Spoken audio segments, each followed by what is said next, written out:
Yo, what's going on, y'all? Um, I really don't know what today's video is gonna be about because I've been a while for a minute. I've been away for a minute. Sorry, and I'm just happy to be back. I'm just happy to be back. So, you know, one thing that I wanted to talk about, or I'll just do like a little recap over what's been going on for like at least this week. So this week, normally me and my friends, we get together and every Tuesday we do a Bible study. So if you're ever interested, please hit my line. We do a Bible study on Tuesday, roughly around 7 o'clock, CPT. So you never know. It could be 7, it could be 7:15. But generally the rule is around 7 o'clock. And, one of the things that we talked about this week was Matthew chapter 7, verse 1 through 12. And it talked about not judging people. And then it also talked about doing unto others what you would want to be done unto you. And then we also talked about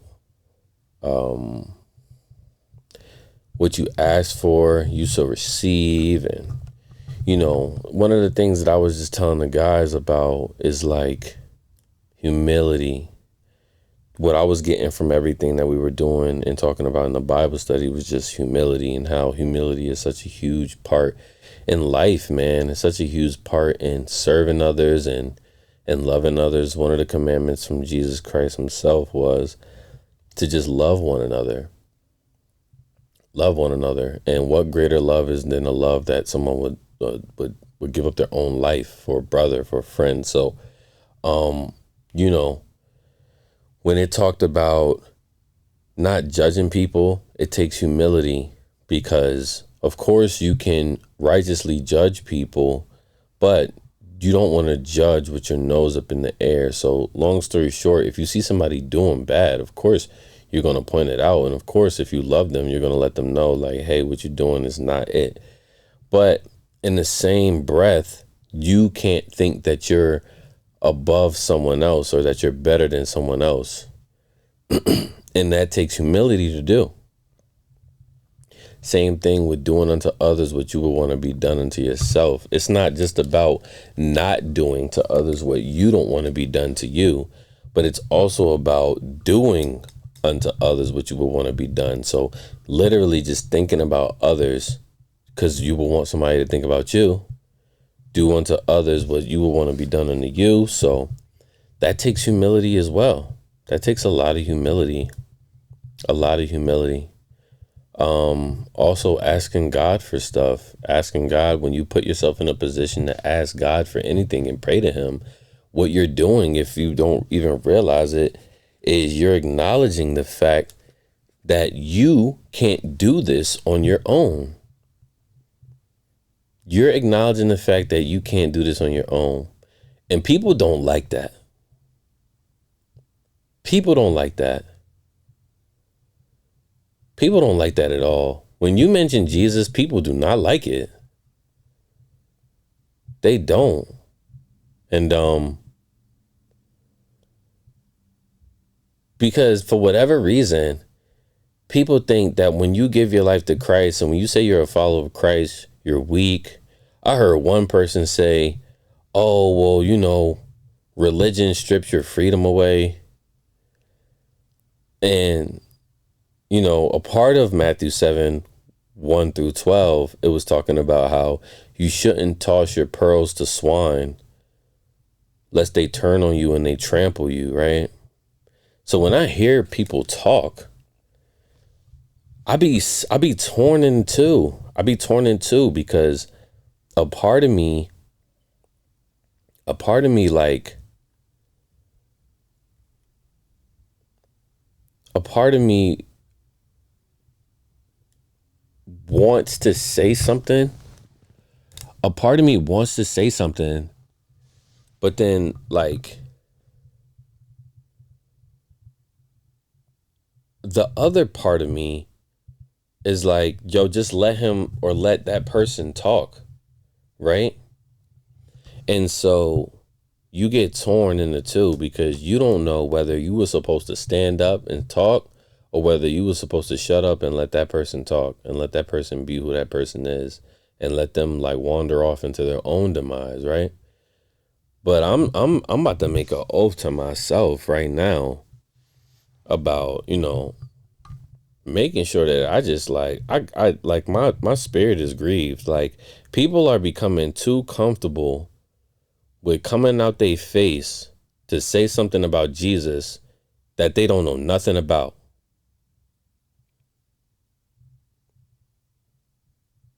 People are becoming too comfortable talking about Jesus and you don't know nothing about Jesus. You don't know nothing about God. And I'm all for me having a healthy, intellectually honest conversation about Jesus Christ and about God and about anything else, right? But when it comes down to the mockery and the persecution and the just the buffoonery and the idiocracy and the stuff that people say is like, what are you talking about? You know what I mean? Like it's just what are you like? I don't understand, bro. I don't understand. Like, and I'm making my oath to myself right now as I'm watching this that like, bro, from here on out, when people, I'm just gonna respectfully tell people, yo, listen, before we get into this conversation, the Jesus thing, like, unless you want to have an intellectually honest conversation, just let's just move on. Let's just move on. Let's just move on. Cause you about the 50th person that I ran into this week that don't know what they talking about. For real. But that was just a disclaimer. That was just was a side note. But for like, I don't know, man. Cause people like to talk, bro. People like to talk. People like to hear themselves talk. Like, anyway, humility, man. Humility. Humility has been coming up a lot. So that's something that I ran into a lot this week. Another thing is, this may be for a lot of people. This ain't for nobody in particular. But this is going to be very left of what I just was talking about. But don't get too comfortable being single. Don't get too comfortable being single. Don't get too comfortable being single. You can be comfortable being single, but what I mean by that is this is the scenario. People get in relationships for a long time, right? I've been in a relationship where I was in it for a long time. And then what happens is people break up. And because people break up, because they've been in a relationship for a long time, they clutch to that quote unquote freedom, that singleness. And what happens is they get so comfortable with the freedom of being single that now they start wilding. That now they start tweaking. They doing a lot of other crazy stuff that they shouldn't be doing. But also, they start to build a low tolerance for a potential partner, for a companion, right? And then what happens is now you become a walking red flag because anything that person does that you just minutely don't like, you build a habit of cutting them off. You build a habit of running away. You get so caught up in your singleness and you're so happy that now you on a trip of, I'm not letting nobody disturb my peace. So if anybody comes my way and they even remotely, if I see anything, pew. But you would have to The Bible says, and I'm paraphrasing, that every man born of a woman is born of trouble or something like that. I think it's either in Proverbs or Ecclesiastes. I'm gonna look that up as I'm talking. But long story short, what I'm trying to say is that nobody's perfect. But you're perfect for me. Nobody. Shout out to J. Cole. But nobody's perfect. Nobody's perfect. And don't allow your singleness to put you in a position of low tolerance to the point where you do that for so long that you end up one day you wake up and you 40, you 45, you got a whole bunch of cats, you single, you ain't got no kids, you got a great career. You're very quote unquote successful in the world's view. You might have a relationship with God, maybe. I personally think, and we could have another podcast about this with multiple people. I personally think that if you truly have a relationship with God, you wouldn't be comfortable being single.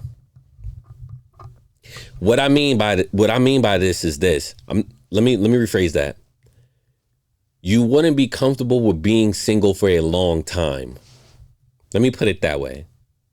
If you have a relationship with God, you would not be comfortable with being single for a long time.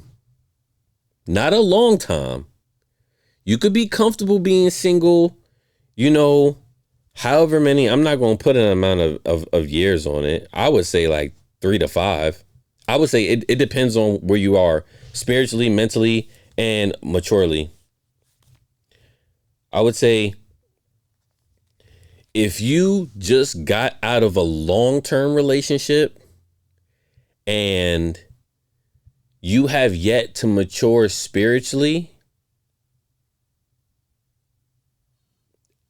and maturely, then you got some years. You got some years on you. You got about 3 to 5 years of maturing to do. This is me. I'm just speaking from my personal experience. You got about 3 to 5 years. But if you just got to have a relationship and you're already spiritually mature, you're already mature within itself, mentally mature, and you just got a relationship, I don't know, because I haven't been there. I would say maybe 2 years, because you know what you're looking for already. You know how to act, you know how to communicate, you know what you're looking for. It's just a matter of finding that right person. But with other people, especially with men like myself, I got to have a relationship, and I worked on my relationship with God. It wasn't the most perfect road to working on my relationship with God. I'll point that out. However, I never gave up. Jesus never gave up on me. God never gave up on me. And I continue to strive, and I continue to read the word every single day. I continue to pray. I continue to go to church. I continue to try to go to Bible study. I continue to fellowship with other God-fearing men who are like-minded. And you continue to grow, and you continue to, iron sharpens iron. You feed off of one another. And then you're doing your thing to the point where now you can fully understand. Again, humility, going all the way back to the beginning of this podcast, like humility. You know where you went wrong. You know what you need to do moving forward. You can try to reconcile. It takes 2 to tango. But regardless of that, it's just a matter of, I think I read this book. It's called Waiting and Dating. And one of the things, it was by Dr. Miles Monroe. And one of the things that he talked about was, you're not ready for a relationship until you're comfortable being single. You're not ready for a relationship until you're in a state where you don't need a relationship. A relationship is a bonus to the things that God gives you. That's why the Bible says, seek ye first the kingdom of heaven, the kingdom of God, and everything else should be added unto you. That everything else is a partner. That everything else is a relationship. That everything else is finances. That everything else is whatever else. You know what I mean? So, a career, a child, God willing in everything, right? So seek ye first the kingdom of heaven and his righteousness, and everything else will be added unto you. And so that's just a matter of you realizing, like, I don't need a relationship. I'm perfectly fine in my singleness, but a relationship wouldn't be bad. And I want one. I would like one. Again, going back to the beginning. But when you've been in a relationship for a long time and then you get out of one, especially when you weren't spiritually mature and you weren't mentally mature, you end up running under people that you don't need to be running under, because you end up trying to fill that void of companionship and intimacy, and you're lonely and stuff like that. Or you reach a state where you're like, I'm free. And then you start wilding, because when you're in a relationship, there's boundaries. When you're in a relationship, unfortunately, not unfortunately, there's certain things that you just can't do.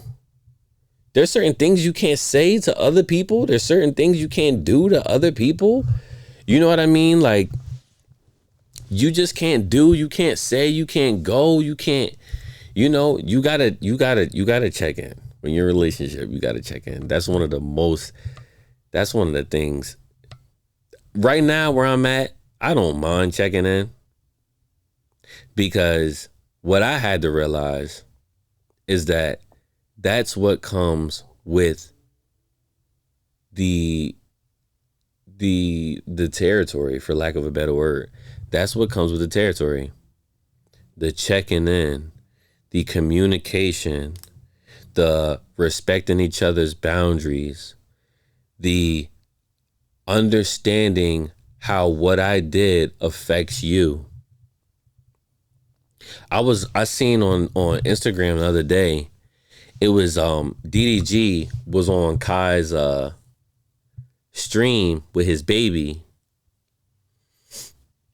and then I guess her name is Haley Bailey, or Holly Bailey, I think, or whatever. I don't know who that lady is. I know who DDG is. I don't know who that lady is.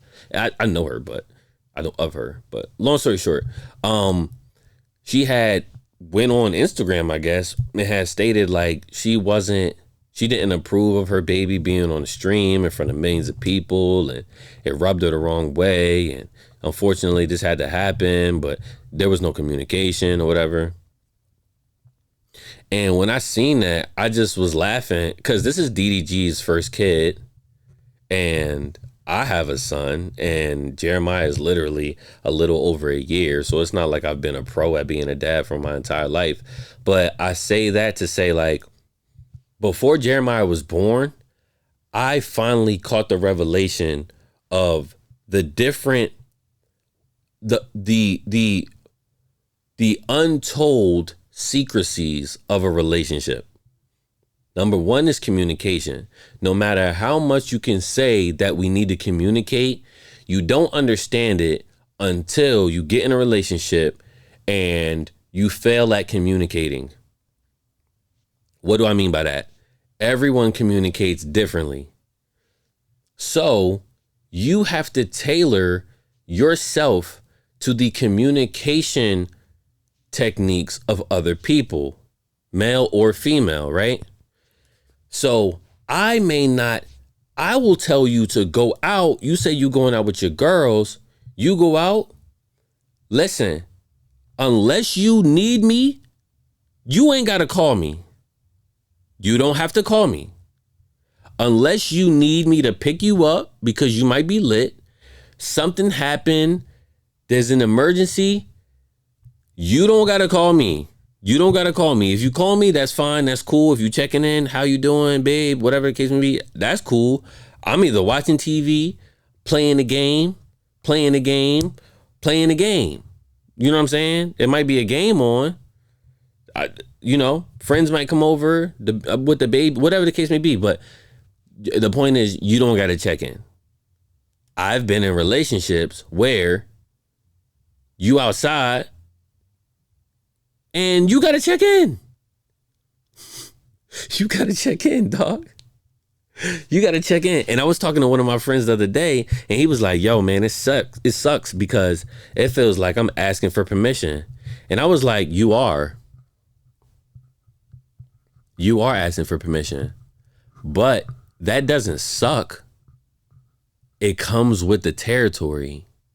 And once you get older and you mature as a human being, you realize that comes with the territory. And any man watching this saying, oh, you let her run you and you let her run the crib or whatever the case may be, and you let her tell you what to do, it's not about a woman telling you what to do, bro. It's not about a woman telling you what to do. It's about you not thinking about yourself and being selfish. And it's about you being compassionate with how she feels and what you do and how what you do affects her.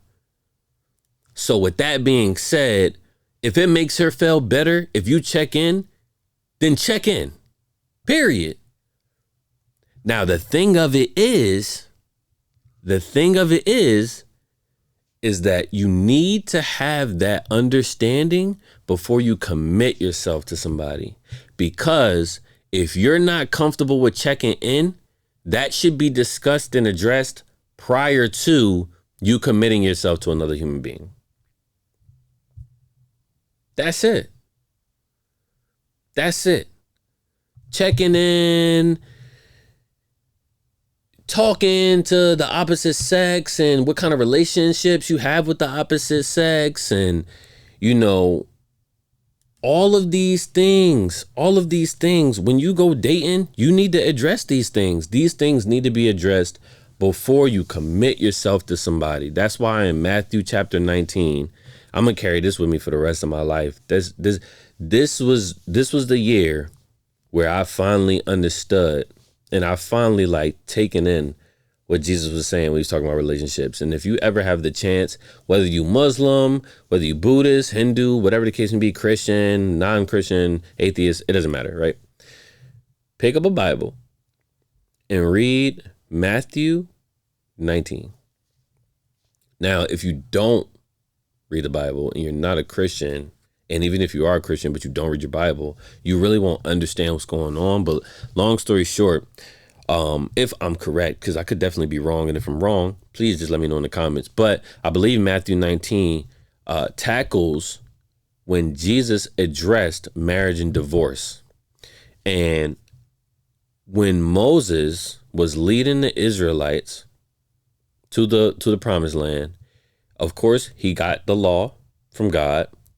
And one of the things that was permitted was men were allowed to write a notice of divorce and just let their wife go whenever they felt like it. And Jesus had addressed it and said that wasn't, basically, God didn't create man and woman for a man to commit himself to a woman and then whenever he felt like it, just run away and just dip off. Mind you, this is also a message for women as well. So this is not just about men. It's about the purpose of marriage in and of itself, right? And so Jesus is saying, listen, that's why you've heard in the beginning, a man leaves his mother and his father and goes out and finds a wife, and the two become one flesh. And then he says, let no man separate what God has put together. What does that mean? What that means is that God didn't intend, again, for you to just be marrying or getting in relationships all willy-nilly, and then whenever you feel like it, you dip off. That's not what marriage is for. And if you are willing to commit yourself to somebody as far as like making yourselves exclusive, and I'm talking about dating, then I don't know, because I don't really know about dating for real. Like, I don't really know about dating. Like, my whole life, and I ain't gonna hold you, I just jumped into relationships. I ain't even gonna hold you.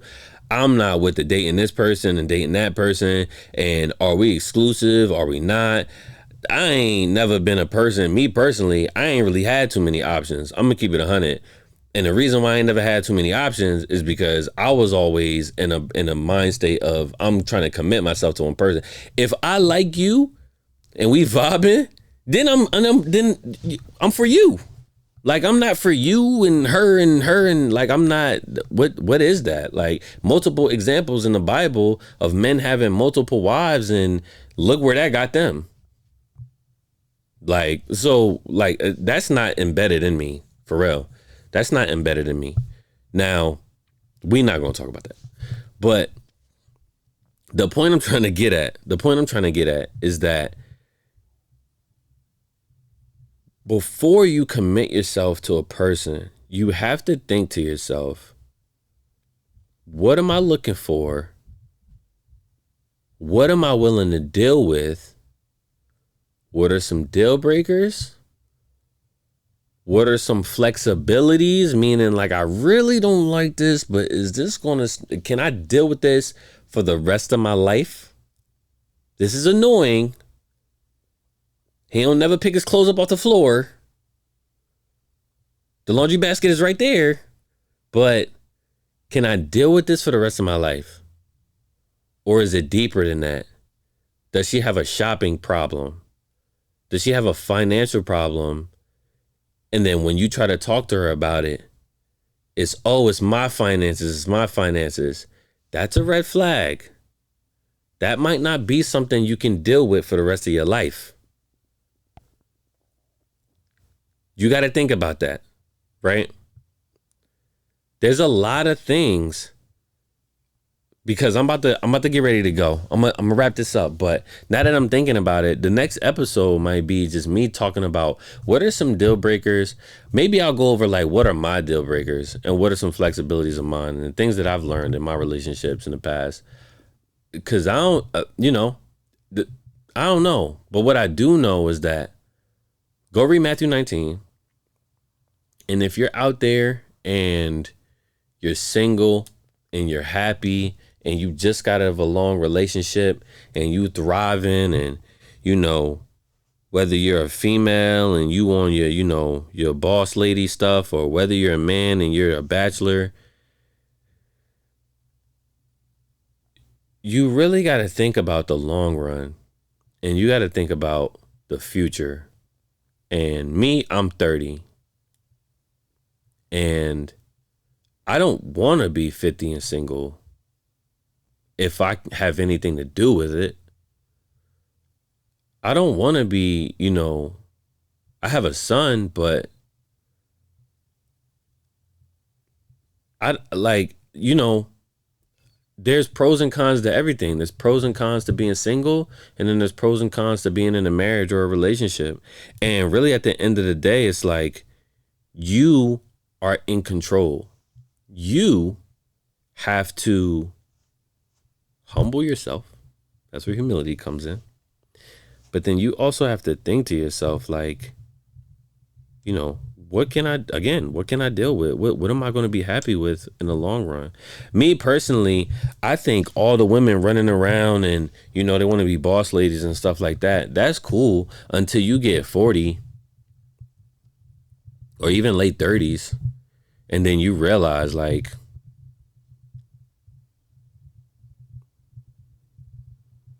I'm kind of like missing out on a lot. You know?